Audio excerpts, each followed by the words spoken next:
Hello everybody and welcome to Sport by the Numbers. Thank you again for joining me on today's episode. What a time to be alive. Today we'll be discussing the matters that have finally been decided by the French labor courts between PSG and Kylian Mbappe. Now if you haven't seen the news, I don't know what you've been doing. This is the breaking news of this week, besides a number of other things. Always something going on in football. But that is not my purview today. Today we're going to be talking about what's going on with this court decision. The battle between the two giants of PSG versus Kylian Mbappe. Now what's the deal here, bruv? Because last time I checked, Mbappe plays for Los Blancos, Real Madrid, not PSG, at least not anymore. Now I know it seems like it's all in the past, but for Kylian Mbappe it certainly isn't, at least not yet. Because while he did leave PSG for free in the summer of 2024, he didn't leave whole, as they say. That was supposed to be the conclusion of an acrimonious split between the two. PSG no doubt feel like the girl before the one. Hey you! While you're listening to this video, please do me the wonderful favor of just clicking the like button down below, commenting,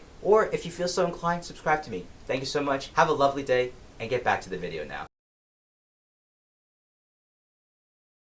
Let's get into it though, because how does this happen? Unless you're Jean-Marc Bosman, gotta go back for that one, leaving your current club shouldn't be that big a deal. But it's easier to say goodbye to some, but not everyone. Of course, I think deep down, PSG, Al-Khelafi, the PSG sporting director, and the rest of those involved knew from the outset when they secured Mbappe's signature from Monaco that this was only a temporary step. When it came time for renewal for PSG, it was a hot saga. You have to feel for PSG. They are a first-rate club, highly competitive, but they play in a league that's frequently labeled as having a lower standard of play across the whole league. For those of you who don't recall, Tio Florentino was on the hunt for his new age Galactico. Now there's a couple things in there that might need clarification. Tio means uncle in Spanish. Florentino, the head honcho of Los Blancos, who decides everything. And Galactico. So you gotta go back to the early 2000s when Real Madrid were swinging for the fences with signings like David Beckham. Mbappe was the embodiment of that, of course, and Madrid pursued him aggressively since his previous transfer when he left Monaco all those years ago. Madrid came hollering down to PSG for his services in the summer of 2021 for the first time. They submitted multiple bids to the Parisians that summer, up to 200 million euros, all of which were rejected. Good for you guys. There was a lot of speculation that Real Madrid were actually tapping up the player during that final season of his contract during the 2021 to 2022 season. Some were going as far to say that he had signed a pre-contract agreement. When PSG was able to secure a contract renewal, it was the result of pulling out all the stops for Mbappe. The news of his contract extension felt salacious. Everyone was absolutely stunned. He used numerous opportunities to speak about his admiration for Madrid, Zizou, who was the manager, only then being replaced by Carlo Ancelotti. But in the end, it was actually Mbappe who was the one to hit the Uno reverse card and stay put instead of jumping ship. Now he had his reasons. He knew that he would still be a young man upon the expiry of his contract only 2 years from now. And keep in mind that this contract also had an option for an additional year, but that could only be triggered by Mbappe himself. The deal was enormous. According to Capology.com, his reported gross earnings per week were in excess of 1.3 million euros a week. 72 million euros a year in gross pay. All of this without mentioning what was an equally enormous signing bonus that came with the new bumper contract, speculated at 100 million plus euros. This is just in bonus, nor the non-monetary perks that were also associated and reported in media reports, especially regarding his influence. Again, media speculation indicates that he did have a say, at least, or some sort of input in sporting decisions.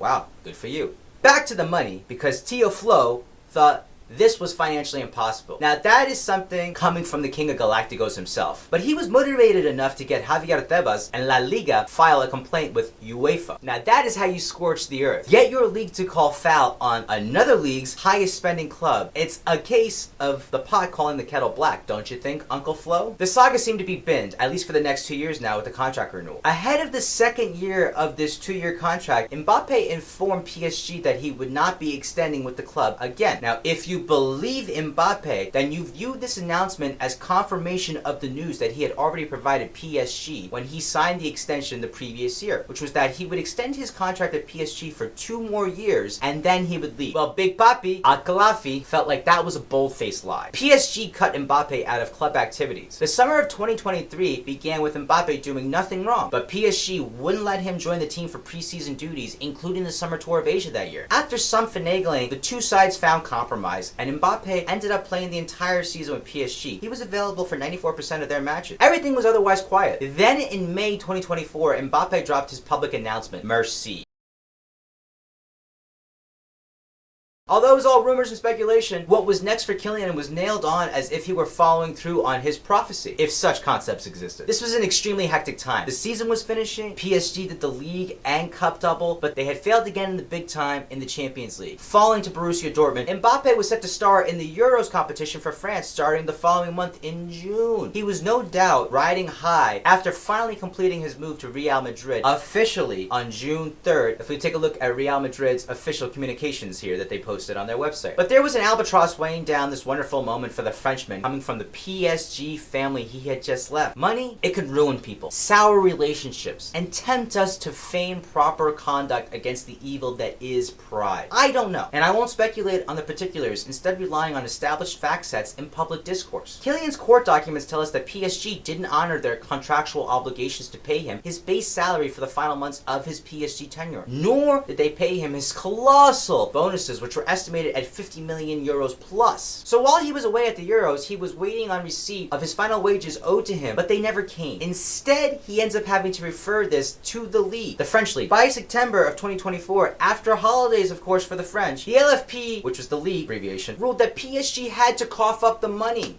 and meet its contractual obligations in light of Mbappe holding up his end of the deal. Now, how did that go down? Well, it happened and then nothing happened. So at the beginning of this year, 2025, Mbappe went a step further and escalated his case to the Paris labor courts. He wasn't just asking for the remainder of his contract to be paid now. He was also pursuing unfair dismissal damages, as well as moral harassment damages, and he was also arguing the reclassification of his contract to a permanent contract, all to the tune of 260 million euros. Now, in his latest filing, predictably, PSG countersued in the same jurisdiction for 440 million euros, owing to disloyalty, masking intentions, and lost transfer revenue for the club. The legal process is painstakingly slow, but high-profile cases get expedited, don't they? Well, yes, they do, sometimes. Expedited has different definitions, but having arguments for the case heard a handful of months later is a pretty quick turnaround when you think about it. Even faster was the decision from the court to rule in favor of Kylian Mbappe. But it wasn't all rainbows and daisies for the Frenchman, because he didn't get the big judgment. He only got the 3 months salary plus the ethics and signing bonuses that he was contractually owed upon. The rest of the ante was just dismissed, as well as all of PSG's counterclaims. You rest assured though that this ain't the end of the saga. We're talking about hundreds of millions of euros.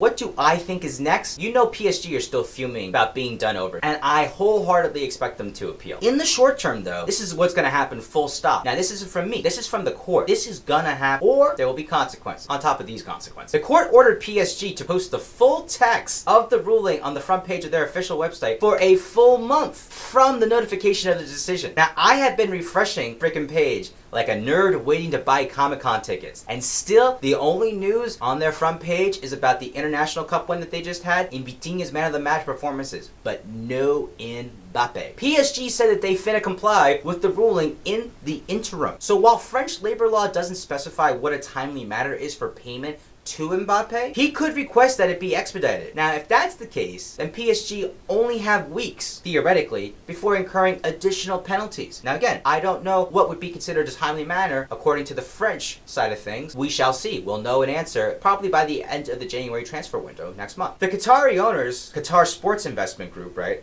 They have virtually unlimited funds. So if we shift our attention to the longer term horizon of what's going to come, legal bills are no big deal here, as we saw when they were fighting against UEFA all those years back. Now, if you read between the lines in their post-ruling statement, they called the decision from the court disappointing and kept emphasizing the gentleman's agreement the two parties had, which was not founded in fact in these proceedings. I reckon we see them pay Mbappe to avoid the wrath of the French legal system, which is notorious for its defense of workers' rights. Simultaneously working on their appeal, which I expect will be filed within the first months of next year, somewhere between Q1 and Q2. For now, that's all we have. We're going to be waiting for PSG to be posting that on their website, and we'll be waiting to see if they end up actually paying him the 60 million euros thereabouts that he's going to get paid now. Unless they decide to file some type of injunction that prevents them pay immediately, we don't know. We'll have to wait and see. So, let's stay posted and see what happens next. Thank you so much again for joining me on today's episode. Please let me know what your thoughts are down below, and don't forget to like, comment, and subscribe for the algorithm. Thank you so much.